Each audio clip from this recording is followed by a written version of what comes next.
Olá, boas-vindas a mais uma análise aprofundada aqui no nosso espaço.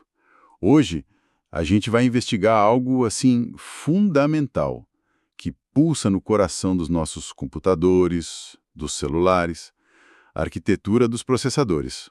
Mais especificamente, vamos explorar aquele embate clássico, sabe? RISC contra CISC. E olha, temos um material bem interessante para essa conversa, viu?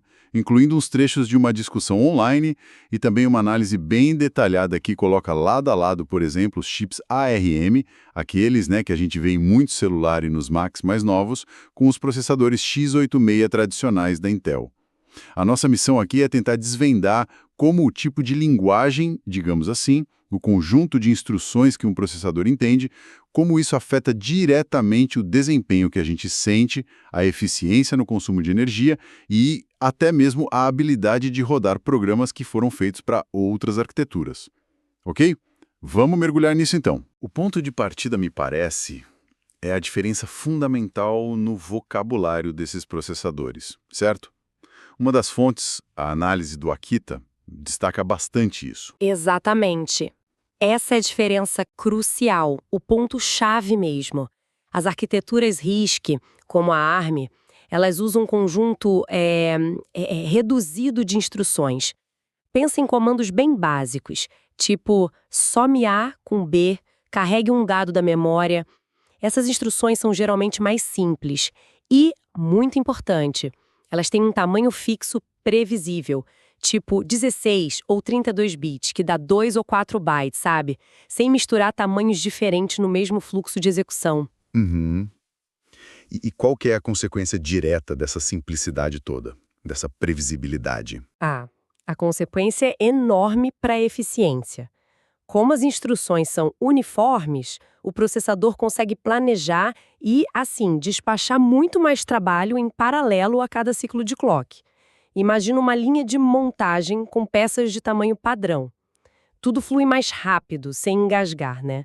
A fonte até cita o exemplo do chip M1 da Apple, que é baseado em ARM. Ele conseguiria executar algo na casa de 8 instruções por ciclo de clock. Isso permite preencher muito melhor o que a gente chama de pipeline de execução. Pensa nessa linha de montagem interna do processador, mantendo ele sempre bem ocupado. Entendi a ideia do pipeline.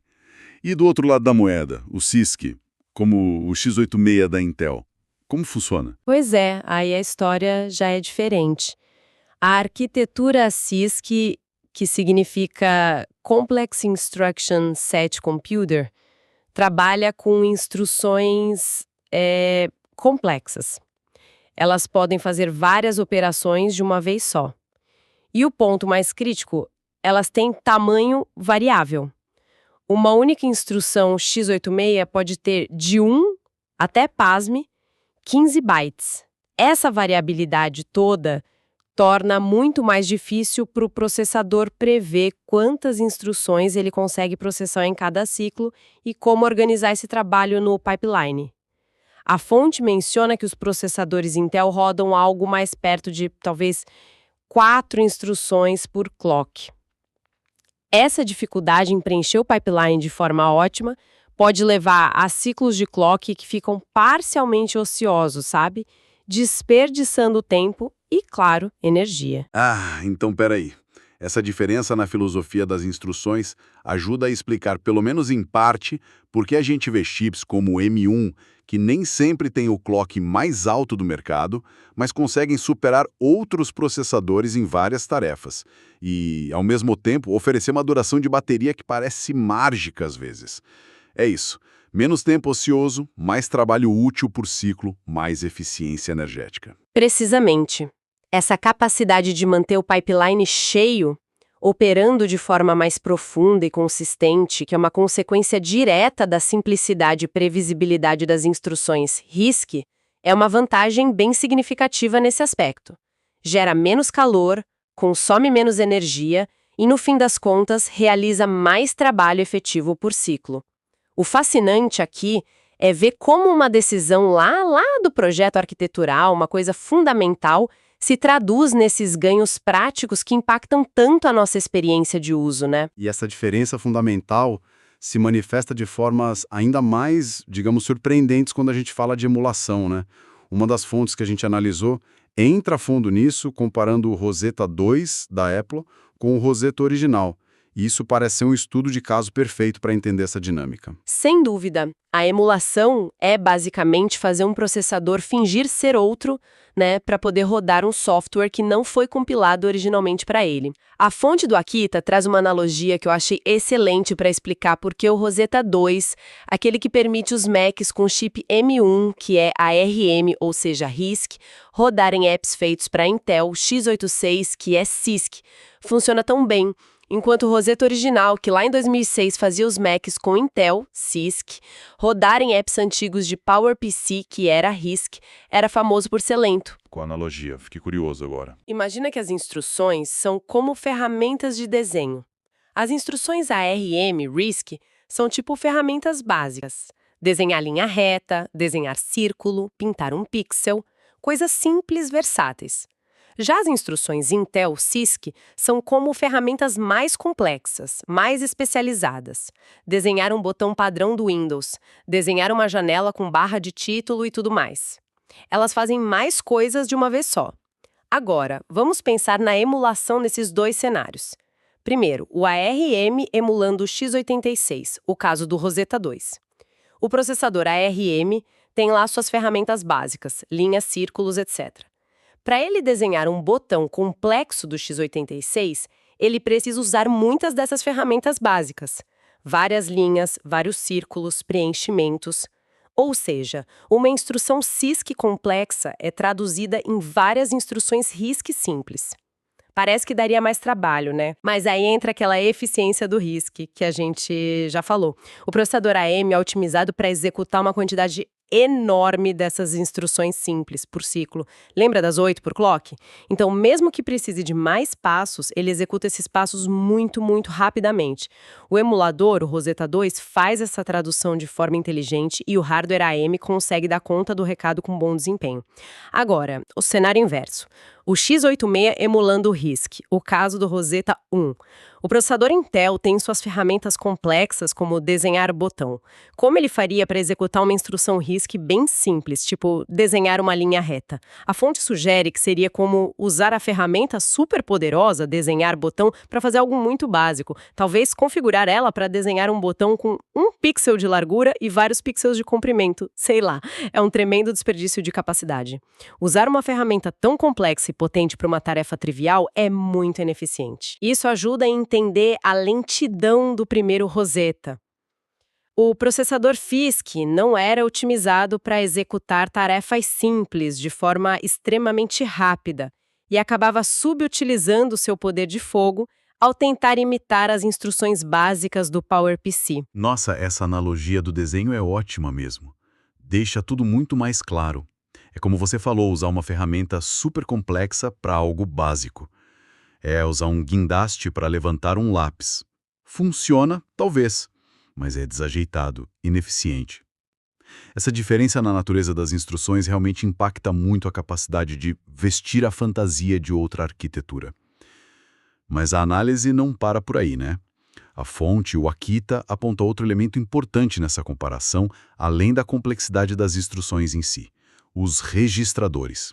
O que são eles exatamente e como eles entram nessa equação ARM versus x86? Registradores são cruciais, sim. Pensa neles como se fosse a mesa de trabalho ou o rascunho ultra rápido dentro do próprio chip do processador. São pequenas áreas de memória ali internas, onde o processador guarda temporariamente os dados que as instruções estão manipulando naquele instante. A fonte até compara com argumentos de uma função ou variáveis globais, que são acessadas frequentemente. E aqui tem uma diferença quantitativa bem notável. Processadores x86 de 64 bits, Intel AMD, tipicamente oferecem 16 registradores de uso geral para guardar dados.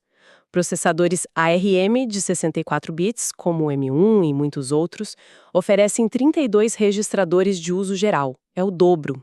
O dobro de espaço na mesa de trabalho. Isso deve ter consequências na emulação também, imagino eu.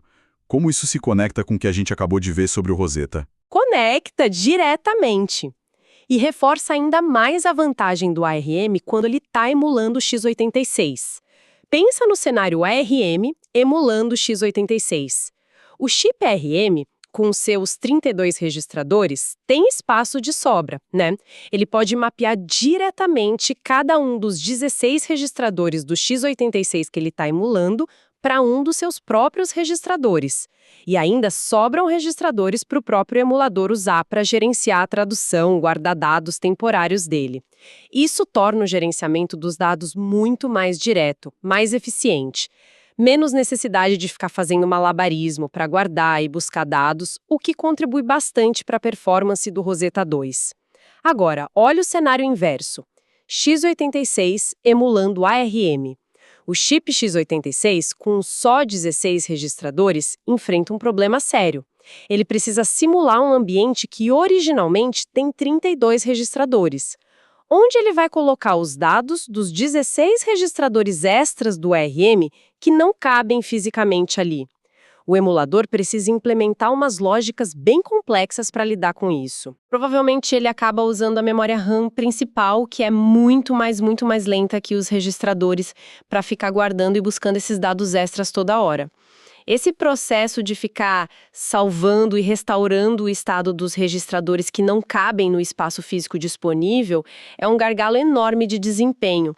Isso ajuda a explicar por que é que emular arquiteturas ricas em registradores, como ARM ou PowerPC, em cima de x86 tende a ser bem mais lento. Entendi. Ter mais espaço interno de trabalho rápido simplifica enormemente a tarefa de imitar alguém que tem menos espaço. Faz todo sentido. O contrário, né? Tentar encaixar um monte de coisa num espaço pequeno exige soluções complexas que acabam custando caro em termos de velocidade. Boa conexão essa entre registradores e eficiência da emulação. Ok, então a gente tem a natureza das instruções e a quantidade de registradores como fatores-chave aqui. Mas sabe, navegando pelas fontes, a gente encontrou uma discussão online onde surge um contraponto. Interessante. Alguém mencionou que os processadores CISC modernos, tipo os da Intel, na verdade, eles não executam diretamente aquelas instruções complexas. Eles as quebrariam internamente em operações menores, mais simples, chamadas microoperações ou microcódigo. E essas microoperações se assemelhariam muito a instruções RISC. E a pessoa que comentou isso sugeriu que, por causa disso, a distinção RISC versus Cisco talvez já nem fizesse tanto sentido na prática. Como que a análise que a gente tem aqui responde a esse ponto? Sim, esse é um ponto que aparece bastante e é tecnicamente correto, em parte, mas a fonte que responde a esse comentário lá na discussão oferece uma perspectiva mais nuançada e, eu diria, crucial para a gente entender o debate. Ela argumenta que a classificação RISC versus CISC se refere fundamentalmente à ISA, a Instruction Set Architecture. A ISA é o contrato, sabe? A interface, o conjunto de instruções que é visível e que é utilizado pelo software, pelo programador ou pelo compilador que gera o código. É a linguagem que o software fala com o hardware. O fato de um processador CISC, lá dentro dele, usar técnicas como microcódigo para decompor as instruções complexas em passos menores, as tais microoperações, que podem até ter características que lembram o RISC, é um detalhe da microarquitetura. A microarquitetura é a implementação específica daquele chip. É como os engenheiros decidiram construir o motor por dentro para cumprir o contrato definido pela ISA. Dizer que o CISC vira RISC por baixo dos panos só por causa do microcódigo seria, segundo essa fonte que a gente analisou, uma simplificação um pouco exagerada ou, no máximo, uma analogia. A ISA, que é a interface externa que o software vê, continua sendo CISC, com instruções complexas e de tamanho variável. E são as características dessa ISA que trazem aquelas implicações de desempenho que a gente discutiu, a dificuldade no pipeline, por exemplo. Entendi. Então é mais uma questão de níveis de abstração. O microcódigo seria a implementação interna, mas a arquitetura fundamental vista pelo software continua sendo CISC. E essa implementação interna, por mais inteligente que seja, não elimina magicamente as desvantagens inerentes à ISA CISC, como a dificuldade de prever o tamanho das instruções e encher o pipeline de forma eficiente, ou o número menor de registradores que são definidos na própria ISA. Exatamente, a gente está apresentando aqui as duas visões que constam nas fontes para que quem nos ouve possa ponderar, né? A existência do microcódigo é real em muitos chips CISC, é uma técnica de engenharia importante, sem dúvida. Contudo, a interpretação do significado disso no debate RISC versus CISC varia. A análise da fonte principal que a gente seguiu argumenta que a distinção na ISA continua relevante, sim, e tem consequências práticas muito concretas no mundo real, como a eficiência, o consumo de energia e a performance de emulação que a gente viu. A discussão sobre microcódigo levanta uma questão importante sobre os níveis de abstração na computação, mas não necessariamente invalida a relevância da diferença entre as filosofias RISC e CISC na camada da arquitetura que é visível externamente. Certo, certo. Então, amarrando tudo isso que a gente conversou, o que a gente leva dessa análise? Vimos que a escolha de design da arquitetura, essa filosofia RISC, com suas instruções simples, de tamanho fixo, mais registradores, versus a filosofia CISC, com instruções complexas, de tamanho variável e menos registradores, está longe de ser só um detalhe acadêmico, né? Ela tem consequências diretas, mensuráveis no dia a dia. Exato. Consequências que a gente sente no bolso e na experiência de uso. Afeta a eficiência do processamento, quantas instruções por ciclo, o famoso IPC, o que se reflete diretamente no desempenho que a gente percebe e no consumo de energia, duração de bateria, aquecimento do aparelho e, como a gente viu bem claramente com os exemplos do Rosepa, afeta dramaticamente a viabilidade e a performance da emulação, que é algo cada vez mais importante no mundo com tantos ecossistemas de software diferentes coexistindo. E a relevância disso hoje parece inegável, não é mesmo? Absolutamente. Compreender essas bases ajuda a gente a entender movimentos recentes da indústria que, à primeira vista, podem parecer surpreendentes. Ajuda a explicar por que novos dispositivos, como os Macs com os chips da série M da Apple, conseguiram entregar saltos tão grandes de performance, combinados com uma duração de bateria excelente. Ajuda a entender os desafios de compatibilidade quando a gente tenta rodar software antigo em máquinas novas, ou o contrário também. E ilumina tendências mais amplas, como essa expansão forte da arquitetura ARM, que nasceu e dominou no mundo mobile, agora avançando para notebooks, desktops e até data centers e supercomputadores, competindo de igual para igual com o x86 no território tradicional dele.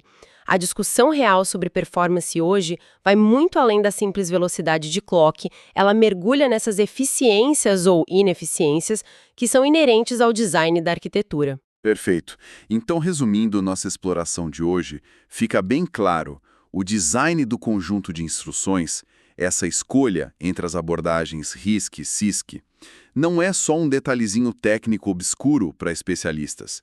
Ele molda ativamente o desempenho, a eficiência energética e a flexibilidade dos processadores que impulsionam o nosso mundo digital. A dinâmica atual entre ARM e x86, com a performance notável da emulação no Rosetta 2 e a ascensão do ARM em novos mercados, é uma ilustração muito vívida disso tudo. E para fechar, eu queria deixar uma provocação para quem nos acompanha a refletir um pouco. A gente viu as vantagens que a abordagem RISC, exemplificada pelo ARM, demonstrou em eficiência e na capacidade de emular CISC de forma eficaz. Vimos a expansão dela para novos domínios. Pensando adiante, qual seria o próximo grande salto, o próximo paradigma em arquitetura de processadores? Será que o futuro reside só em otimizações contínuas dentro desse espectro RISC-CISC que a gente já conhece, talvez com modelos híbridos ainda mais sofisticados? Ou será que a gente está, talvez, à beira de algo fundamentalmente novo, algo que combine o melhor dos dois mundos, de uma forma que a gente ainda não viu ou que até mesmo transcenda essa dicotomia histórica? Que características definiriam essa nova era do processamento? Bom, fica aí a questão para a gente pensar.